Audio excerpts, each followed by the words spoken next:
যে মেয়ে বাপের বাড়িতে সারা জীবন দিয়ে গেল কাজের ফাঁকি, সেই মেয়ে বিয়ের পরে বলে আম্মু পরে কথা হবে, বাসায় অনেক কাজ বাকি।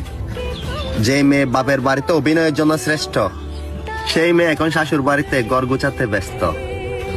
যেই মেয়ে অল্প কিছু হলে পুরা ঘর মাথায় তুলে রাখে, সেই মেয়ে এখন হাজার কিছুতেও চুপচাপ থাকে।